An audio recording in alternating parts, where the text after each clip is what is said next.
Uyu munsi ngiye kwasana filime y'Inyakuri yasohotse mu 2017 yitwa Along with the God.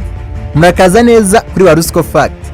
Dutangira mu mujyi wa Korea, aho inyubako nini yuzuye abantu yari mishya bakizimyamwoto bari gukiza abantu.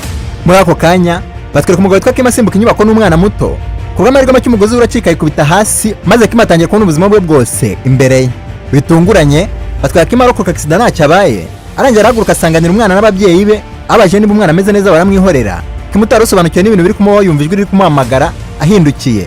Abona umusore witwa Mark n'umukobwa witwa Shuni aribo bari kumuhamagara.